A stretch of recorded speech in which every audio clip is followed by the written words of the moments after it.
കോതമംഗലം കോട്ടപ്പടിയിൽ കിണറ്റിൽ വീണ കുട്ടിയാനെ കരകയറ്റി എന്നുള്ള വാർത്തയാണ് നമ്മൾ പറഞ്ഞുകൊണ്ടിരിക്കുന്നത്. ആദിത്യൻ ഓമനക്കുട്ടൻ അവിടെ നിന്നും ചേരുന്നുണ്ട്. ആദിത്യൻ, അല്പസമയം മുമ്പ് ആദിത്യൻ നമ്മളിത് സംസാരിച്ചപ്പോൾ പോലും ഒരുപാട് കിതയ്ക്കുന്നുണ്ടായിരുന്നു. കാരണം ആ കുട്ടിയാന കാട് ലക്ഷ്യമാക്കി തന്നെ ഓടുകയാണ്. അതിന് പിന്നാലെ വനംവകുപ്പ് ഉദ്യോഗസ്ഥരുണ്ട്. ഏത് വിധേനയും കാട് കയറ്റിയാൽ മാത്രമേ ഈ ഒരു ദൗത്യം പൂർണ്ണമായും വിജയിച്ചു എന്ന് നമ്മൾക്ക് പറയാനാവുകയുള്ളൂ. എത്രത്തോളം ദൂരമുണ്ട്, എന്താണ് സാഹചര്യം എന്നത് ഉൾപ്പെടെയുള്ള കാര്യങ്ങൾ മനസ്സിലാകുന്നുണ്ടോ? 14 മണിക്കൂറോളം നീണ്ട ഏറെ ശ്രമകരമായ ഒരു ദൗത്യം ഇപ്പോൾ ഏറെക്കുറെ വിജയകരമെന്ന് പറയാം. എന്തായാലും ഇനിയും ആശങ്കയുടെ നിമിഷങ്ങളുണ്ട്. കാരണം ജനവാസ മേഖലയിലെ ഇടയിലൂടെയാണ് ഈ ആന ഓടുന്നത്. ഇപ്പോഴും ഒരു റോഡ് മുറിച്ച് കടന്നാൽ മാത്രമേ ഈ ആന വനമേഖലയുടെ അടുത്തേക്ക് കടക്കൂ എന്നതുകൊണ്ട് തന്നെ ആശങ്ക ഇനിയുമുണ്ട്. കടുത്ത മഴയാണ്, അതുപോലെ തന്നെ നിരോധനാജ്ഞയുമുണ്ട്. കോട്ടപ്പടി 1, 2, 3, 4 വാർഡുകളിൽ നിരോധനാജ്ഞയുണ്ട്. അതുകൊണ്ട് തന്നെ ആളുകളൊന്നും വീടിന് പുറത്തേക്ക് വരില്ല എന്ന് പ്രതീക്ഷിക്കാം. എന്തായാലും ആന വിരണ്ടോടിയത് കൊണ്ടും ഈ പടക്കമൊക്കെ പൊട്ടിച്ച് ആനയെ വനംവകുപ്പ് ഉദ്യോഗസ്ഥരും പോലീസും നാട്ടുകാരും ഒക്കെ ഉൾപ്പെടുന്ന സംഘം ആനയ്ക്ക് പിന്നാലെ തന്നെയുണ്ട്. കടുത്ത മഴയാണെങ്കിലും പരിഭ്രാന്തനായ ഒരു കാട്ടാന ഓടിപ്പോകുന്ന വഴിയിൽ ആളുകൾ ആരെങ്കിലും വന്നു പോവുകയോ അല്ലെങ്കിൽ അത്തരത്തിൽ ദുഃഖകരമായ ഒരു കാര്യം അല്ലെങ്കിൽ അപകടം ഉണ്ടാവാതിരിക്കട്ടെ എന്നുള്ളതാണ് ഇനിയുള്ള നിമിഷങ്ങളിൽ നമുക്കുള്ളത്. എന്തായാലും കാടിന്റെ ഭാഗത്തേക്ക് തന്നെയാണ് ആന വന്ന ഭാഗത്തേക്ക് തന്നെയാണ് ആന ഓടിപ്പോയത്. വലിയ ഒരു മഴ വരികയും ഈ ദൗത്യം ആശങ്കയിലാവുകയും ഇനി തടസ്സപ്പെടുമോ എന്ന് പോലും തോന്നിപ്പിക്കുന്ന രീതിയിലേക്ക് കാര്യങ്ങൾ കടന്നിരുന്നു. അപ്പോഴാണ് ഞൊടിയിടയില്ല ഈ ആന കിണറിന് മുകളിലേക്ക് കടന്നു വന്നത്. ഈ JCB മണ്ണുമാന്തി യന്ത്രം ഉപയോഗിച്ച് ഈ കിണറിന്റെ വശത്ത് ചെറിയ പടവുകൾ ഉണ്ടാക്കി ആനയെ മുകളിലേക്ക് കയറ്റാനായിരുന്നു ഉദ്യോഗസ്ഥരുടെ നീക്കം. അതായത് മയക്കുവഴി വെക്കാതെ തന്നെ ആനയ്ക്ക് കയറി പോകുന്ന തരത്തിൽ ഒരു സൗകര്യം ഉണ്ടാക്കി ആന തനിയെ ഇറങ്ങി പോകുന്ന രീതിയിലേക്കുള്ള സൗകര്യം ഉണ്ടാക്കാനാണ് ശ്രമമുണ്ടായത്. എന്തായാലും അത് അതുപോലെ തന്നെ സംഭവിച്ചു. പക്ഷേ ഒരുപക്ഷെ ഈ JCB ഡ്രൈവർ പോലും ഞെട്ടിപ്പോകുന്ന രീതിയിൽ ഈ മണ്ണ് മാറ്റിക്കൊണ്ടിരിക്കുന്ന ഘട്ടത്തിൽ തന്നെ ആന മുകളിലേക്ക് കയറി വരികയായിരുന്നു. കയറി എത്തിയ ഉടനെ ആന ആദ്യം ഓടാൻ ശ്രമിച്ചത് ആ JCB നിൽക്കുന്ന ഭാഗത്തേക്കായിരുന്നു. അപ്പോൾ തന്നെ അതേസമയം പടക്കം പൊട്ടിച്ചും ബഹളമുണ്ടാക്കിയും ഒച്ച വെച്ചുമൊക്കെ നാട്ടുകാരും വനംവകുപ്പ് ഉദ്യോഗസ്ഥരും പോലീസും ഉൾപ്പെടുന്ന സംഘം ആനയെ വിരട്ടിയോടിച്ചു. അങ്ങനെ ആന തിരിഞ്ഞ് പുറകുവശത്തേക്ക് ഓടുകയായിരുന്നു. അത് ആന വന്ന വഴിയിൽ തന്നെ കാടിന്റെ ഭാഗത്തേക്ക് കാട്ടാന ഓടി മറയുകയായിരുന്നു. അതിന് പിന്നാലെ ഈ ഇവരെല്ലാവരും തന്നെ പടക്കവും ഒക്കെ പൊട്ടിച്ച് ശബ്ദമുണ്ടാക്കി ആനയുടെ പിന്നാലെ തന്നെ ഓടി. അങ്ങനെ ആന ആദ്യം ഒരു പൈനാപ്പിൾ തോട്ടത്തിലേക്ക് കടക്കുകയും ആ പൈനാപ്പിൾ തോട്ടം മുറിച്ച് കടന്ന് ഒരു റോഡ് മാർഗം ഓടി പോയെന്നാണ് ഇപ്പോൾ അറിയാൻ സാധിക്കുന്നത്. ഈ റോഡിൽ ജനങ്ങൾ ആരെങ്കിലും ഉണ്ടെങ്കിൽ അസ്വാഭാവികമായ സംഭവം ഉണ്ടാകും ാണ് ആശങ്ക. എന്തായാലും 2 കിലോമീറ്ററോളം വനഭൂമിയിലേക്കുണ്ട്, വനമേഖലയിലേക്കുണ്ട്. ആ 2 കിലോമീറ്ററോളം ആന ഓടിയെത്തുന്ന നിമിഷമാണ് നമുക്ക് ഏറെ നിർണായകമായത്. അതിൽ ദുഃഖകരമായ കാര്യങ്ങളൊന്നും ഉണ്ടാകില്ല, അനിഷ്ട സംഭവങ്ങളൊന്നും ഉണ്ടാകില്ല എന്നതാണ് പ്രതീക്ഷ. കാരണം ആളുകൾക്കെല്ലാം നേരത്തെ തന്നെ മുന്നറിയിപ്പ് നൽകി കഴിഞ്ഞിരുന്നു. ആരും പുറത്തിറങ്ങരുത്. 24 മണിക്കൂറത്തേക്ക് നിരോധനാജ്ഞ പ്രഖ്യാപിച്ചിരുന്നു. അതുപോലെ തന്നെ കടുത്ത മഴയുമാണ്. അതുകൊണ്ട് തന്നെ ആരും പുറത്തിറങ്ങില്ല. ഈ ആന കൂടി നിരോധനാജ്ഞ പ്രഖ്യാപിച്ചിരുന്നു. 1 മുതൽ 4 വരെയുള്ള വാർഡുകളിൽ നിരോധനാജ്ഞ ഉൾപ്പെടെ പ്രഖ്യാപിച്ചിട്ടുണ്ടായിരുന്നു. ഈ പെട്ടെന്ന് ആന പുറത്തേക്ക് എത്തുമ്പോഴത്തേക്കും ആക്രമണ സ്വഭാവം കാട്ടാനും ഈ രീതിയിലൊക്കെ ഓടാനുമുള്ള സാധ്യതയൊക്കെ ഉണ്ടായിരുന്നു. അതുകൊണ്ട് തന്നെയാണ് ജനങ്ങൾ ആരും ആ ഭാഗത്തേക്ക് ഉണ്ടാകരുത് എന്നുള്ള ശക്തമായ നിർദ്ദേശമൊക്കെ ഉണ്ടായിരുന്നു. ഈ കാട് ലക്ഷ്യമാക്കി തന്നെയാണ് കുട്ടിയാന പോകുന്നത്, ഓടിപ്പോകുന്നത് എന്നുള്ളത് തന്നെയാണ്. ഏതായാലും ആശങ്കയുണ്ട്. കാരണം ജനവാസ മേഖലയിലൂടെയാണ് കടന്നു പോകേണ്ടത്. 3 കിലോമീറ്ററോളം ദൂരമുണ്ട്. നമുക്ക് ശ്യാം പ്രസാദ് ഉത്തമനിലേക്ക് പോകാം. ശ്യാം, ഈ പറഞ്ഞതുപോലെ തന്നെ ചെറിയൊരു ആശങ്ക ഇപ്പോഴും നിലനിൽക്കുന്നുണ്ട്. കാരണം ജനവാസ മേഖലയിൽ കൂടിയാണ് പോകേണ്ടത്. അതിനുശേഷമാണ് കാടെത്തുന്നത്. 3 കിലോമീറ്റർ അപ്പുറത്താണ്. ജനങ്ങളുടെ ഒരു പരിഭ്രാന്തി ഇപ്പോഴും ഒഴിഞ്ഞിട്ടില്ല എന്ന് തന്നെയാണ്. കാരണം അവരുടെ പ്രതിഷേധം നമ്മൾ കണ്ടതാണ്. പല വിധത്തിലുള്ള കാര്യങ്ങൾ, വാഗ്ദാനങ്ങൾ വനംവകുപ്പ് നൽകിയെങ്കിലും തങ്ങളെ പറ്റിച്ചു എന്നുള്ള വലിയൊരു പ്രതിഷേധം അവരുടെ ഭാഗത്തു നിന്നും ഉണ്ടാകുന്നുണ്ട്. അത് വീണ്ടും ശക്തമാകാനുള്ള ഒരു സാഹചര്യവും നിലനിൽക്കുന്നുണ്ട്.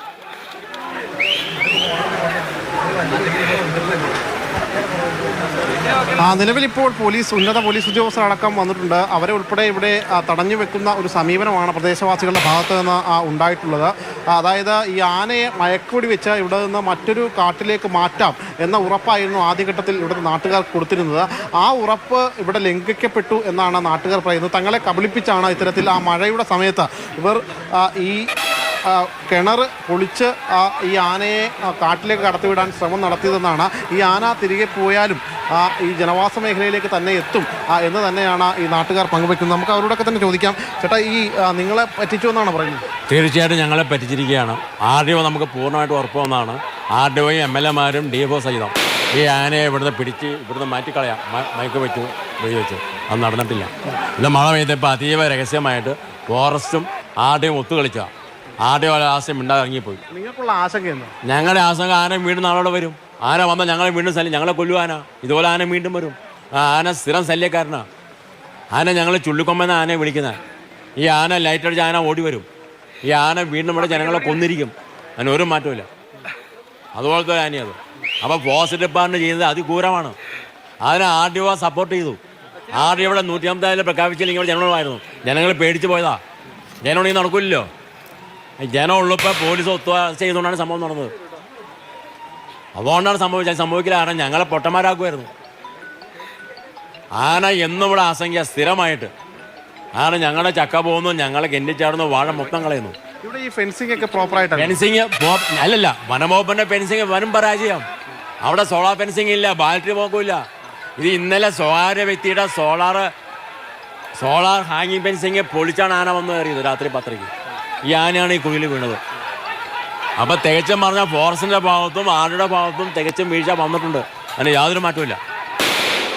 എന്തായാലും നാട്ടുകാർ ഒരു പ്രതിഷേധം തന്നെയാണ് പറയുന്നത്. കാരണം അവരെ കബളിപ്പിച്ചുകൊണ്ട് ഇത്തരത്തിൽ ഈ പറയുന്ന രീതിയിൽ, അതായത് അവർക്ക് ഈ മയക്കുവെടി വെച്ച് ആനയെ റീലൊക്കേറ്റ് ചെയ്യാം എന്ന ഒരു ഉറപ്പ് അത് ലംഘിക്കപ്പെട്ടു എന്നത് തന്നെയാണ് പ്രധാനമായിട്ടും ഇവിടുത്തെ നാട്ടുകാർ ഉന്നയിക്കുന്നത്. അതുകൊണ്ട് തന്നെ ഈ പോലീസ് ഉദ്യോഗസ്ഥരടക്കമുള്ള ആളുകളെ ഇവിടെ തടഞ്ഞ് വയ്ക്കുന്ന ഒരു സമീപനം ആണ് നമുക്ക് കാണാൻ കഴിയുന്നത്. നമുക്ക് അങ്ങോട്ടേക്ക് ചെന്നാൽ കാണാൻ കഴിയും. അതായത് ഈ ഇവിടെ ഒരു വലിയൊരു ജനക്കൂട്ടം ഇപ്പോൾ ഇവിടുത്തെ പ്രദേശവാസികൾ ഈ ഫോറസ്റ്റ് ഉദ്യോഗസ്ഥരുമായിട്ട് അതോടൊപ്പം തന്നെ ഉന്നത പോലീസ് ഉദ്യോഗസ്ഥരുമായിട്ട് സംസാരിക്കുകയാണ്. പക്ഷേ അവരെ എന്തുകൊണ്ട് ഇങ്ങനെ കബളിപ്പിച്ചു, അതായത് ഇവർക്ക് വാക്കാലല്ല, ഇവർക്ക് പേപ്പറിൽ തന്നെ എഴുതി നൽകിയതാണ് RDO, അതാണ് ലംഘിച്ചത് എന്നാണ് ഇപ്പോൾ നിലവിൽ ഇവർ പറയുന്നത്.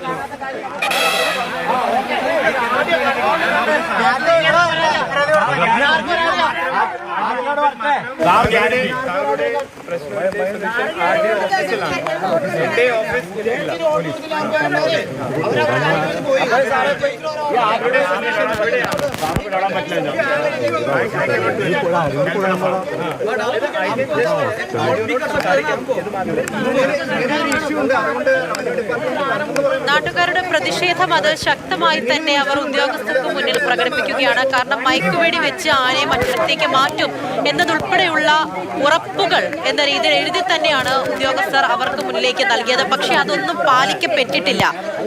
തങ്ങളെ പറ്റിച്ചു എന്നാണ് അവർ പറയുന്നത്. ജെയിനസ് രാജ് കൂടി തുടരുന്നുണ്ട് എന്നാണ് മനസ്സിലാക്കുന്നത്. ജെയിന, അവരുടെ വാക്കുകൾ ശ്രദ്ധിച്ചിട്ടുണ്ടാകും. കാരണം അവിടെ നിരോധനാജ്ഞ പ്രഖ്യാപിച്ചിട്ടുണ്ട്, ശരിയാണ്. പക്ഷെ അടുത്തുള്ള ആൾക്കാരുടെ ഭാഗത്ത് നിന്ന് പോലും, കുറച്ച് ആൾക്കാർ മാത്രമേ ഉള്ളൂ, അവരുടെ ഭാഗത്ത് നിന്ന് പോലുമുള്ള പ്രതിഷേധം അവർ അറിയിക്കുകയാണ്. അവരെ പറ്റിച്ചു എന്നാണ് പറയുന്നത്. ഇപ്പോൾ ഒരു ആശങ്ക എന്നുള്ളത് ഈ പോകുന്ന വഴി ജനവാസ മേഖലയാണ്, അവിടെ എന്തെങ്കിലും ഉണ്ടാകുമോ എന്നുള്ള ആശങ്ക അവർക്കുണ്ട്. പോയാലും ഈ ആനകളൊക്കെ തിരികെ വരും, അവരുടെ ജീവൻ എന്തെങ്കിലും സംഭവിക്കും, ആ ഒരു പേടി ഇപ്പോഴും അവർക്കുള്ളിലുണ്ട്. ഒരു ഉറപ്പ് നൽകിയിട്ട് പറ്റിച്ചു എന്ന് പറയുമ്പോൾ എന്ത് മറുപടിയായിരിക്കും വനം വകുപ്പിന് അവർക്ക് നൽകാൻ സാധിക്കുക?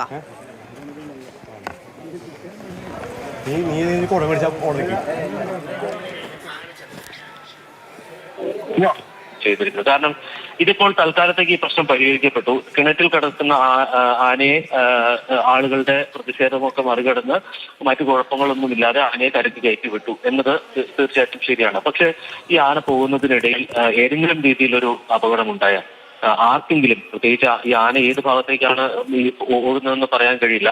4 വാർഡുകളിൽ മാത്രമേ നിരോധനാജ്ഞ പ്രഖ്യാപിച്ചിട്ടുള്ളൂ. ആരെങ്കിലും ഇതൊന്നും അറിയാതെ പുറത്തേക്ക് ഇറങ്ങി അവർക്ക് എന്തെങ്കിലും ഒരു അപകടം പറ്റാനുള്ള ഒരു സാധ്യതയുണ്ട്. മറ്റൊരു ഗുരുതരമായിട്ടുള്ള ഒരു പ്രശ്നം എന്ന് പറയുന്നത് ഈ മലയോര മേഖലയിൽ വനം വന്യജീവി സംഘർഷം അതിരൂക്ഷമായി തുടരുകയാണ്. മനുഷ്യൻ അതോടൊപ്പം തന്നെ വന്യജീവികളും ജീവിക്കാൻ വേണ്ടി പരസ്പരം പോരാടുന്നു. ആ ഘട്ടത്തിൽ ഈ പ്രശ്നം പരിഹരിക്കേണ്ട ഉദ്യോഗസ്ഥർ, സർക്കാർ, അവർ ഈ കാര്യത്തിൽ കാര്യക്ഷമമായി അവർക്ക് ഇടപെടാൻ കഴിയുന്നില്ല. അങ്ങനെ ഒരു പ്രശ്നം നിലനിൽക്കുന്നു. അപ്പോൾ വനംവകുപ്പ് ഉദ്യോഗസ്ഥർക്കെതിരെ പല സ്ഥലങ്ങളിലും വലിയ വിരോധം അവർക്കെതിരെ നിലനിൽക്കുന്നുണ്ട്. ഒരു പ്രദേശത്തേക്ക് പല സ്ഥലത്തേക്കും ഒരു പ്രശ്നമുണ്ടായാൽ അവർക്ക് ചെല്ലാൻ കഴിയുന്നില്ല. പ്രത്യേകിച്ച് മരണമൊക്കെ ഉണ്ടാകുന്ന സമയത്ത് വനംവകുപ്പിലെ ഉന്നത ഉദ്യോഗസ്ഥർ അടക്കമുള്ളവർക്ക് പ്രദേശത്തേക്ക് ചെല്ലാൻ പോലും കഴിയില്ല. അപ്പൊ അങ്ങനെ ഒരു സാഹചര്യം ഇപ്പോൾ തന്നെ നിലവിലുണ്ട്. ആ ഘട്ടത്തിലാണ് നിങ്ങൾ ഒരു പ്രദേശത്തുള്ള ആളുകൾക്ക് ഉറപ്പ് നൽകുകയാണ്, ഞങ്ങൾ ഇന്നതേ ചെയ്യും, ഞങ്ങൾ നിങ്ങൾ ആവശ്യപ്പെടുന്നത് പോലെയൊക്കെ ചെയ്യും എന്ന് അവരുടെ ജനപ്രതിനിധികളും ഉദ്യോഗസ്ഥനും എല്ലാം ഉറപ്പ് നൽകും. പക്ഷേ അതിനുള്ള ഒരു നടപടിയും ഈ ഉദ്യോഗസ്ഥരുടെ ഭാഗത്തുനിന്ന് ഉണ്ടാകുന്നില്ല എന്നുള്ളതാണ്. അതായത് ഉറപ്പ് നൽകുമ്പോൾ തന്നെ അറിയാമായിരുന്നു, അവരുടെ ഉദ്ദേശം ഈ ആനയെ എങ്ങനെയെങ്കിലും കയറ്റിവിടുക, അതോടൊപ്പം തന്നെ ജനങ്ങളുടെ കണ്ണിൽ പൊടിയിട്ട് ഈ ആനയെ കയറ്റി വിടുക എന്ന ഒരു ഉദ്ദേശം ആ ഉറപ്പ് നൽകുമ്പോൾ പോലും അവർക്ക് അങ്ങനെയുള്ള ഒരു ഉദ്ദേശമാണ് ഉണ്ടായിരുന്നത്. കാരണം നമുക്കറിയാം, ഒരു ആനയെ മയക്കുവെടി വെക്കണമെങ്കിൽ അതുമായി ബന്ധപ്പെട്ട നടപടികൾ സ്വീകരിക്കണം. ആകെ ആനയെ കൊണ്ടുപോകാൻ കഴിയുന്ന ഒരു ലോറി, അതൊരു സ്വകാര്യ അതായത് നാട്ടാനയെ വിവിധ ആവശ്യങ്ങൾക്ക് കൊണ്ടുപോകുന്ന ഒരു ലോറി ആ പ്രദേശത്തേക്ക് എത്തിച്ചിരുന്നു. അതോടൊപ്പം തന്നെ മറ്റ് ഒരു കാര്യങ്ങളും ചെയ്തില്ല. അതായത് മയക്കുവെടി വെക്കുന്നതുമായി ബന്ധപ്പെട്ട ഒരു നടപടികളും സ്വീകരിച്ചില്ല. അപ്പോൾ കുറെ കഴിഞ്ഞ ആളുകൾ 144 പ്രഖ്യാപിച്ച ആളുകൾ ഈ ഉദ്യോഗസ്ഥരെ വിശ്വസിച്ച് അവർ വീട്ടിലേക്ക് മടങ്ങുന്നു. ആ ഘട്ടത്തിൽ അവർ കാത്തു നിൽക്കുകയാണ് ഉദ്യോഗസ്ഥർ ഒരു അനുകൂലമായ സാഹചര്യത്തിന്. ആ സമയത്താണ് മഴ പെയ്യുന്നത്. മഴ പെയ്യുന്ന സമയത്ത് സ്വാഭാവികമായിട്ടും പരമാവധി ആളുകൾ വീടിനകത്ത് തന്നെയായിരിക്കും. റോട്ടിൽ നിന്നും ആളുകൾ ഉണ്ടാകില്ല എന്ന ഒരു വിശ്വാസം, ആ വിശ്വാസത്തിന്റെ പുറത്ത് ആ മഴ പെയ്തുകൊണ്ടിരിക്കുന്ന സമയത്ത് കിണറിന്റെ ഒരു ഭാഗം ഇടിക്കുന്നു.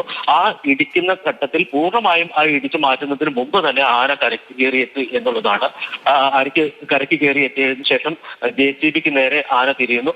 അതിനുശേഷം ആളുകൾ ബഹളവും ഒക്കെ വെക്കുന്ന സമയത്താണ് അത് വന്ന വഴിയെ തന്നെ ഏത് ഭാഗത്തു നിന്നാണോ ഈ ആന ഇന്നലെ രാത്രി എത്തിയത് ആ ഭാഗത്തേക്ക് തന്നെ വിരണ്ട് ഓടുകയും ചെയ്തു. എന്തായാലും കാട് കയറ്റിയാൽ മാത്രമേ ഈ ദൗത്യം പൂർണ്ണമാകൂ എന്ന് പോലും നമുക്ക് പറയാൻ സാധിക്കുകയുള്ളൂ. എന്തായാലും അവിടെയുള്ള ആൾക്കാരുടെ ഭാഗത്തു നിന്നുമുള്ള പ്രതിഷേധം അവർ ഉദ്യോഗസ്ഥരെ അറിയിക്കുകയും ചെയ്യുന്നുണ്ട്.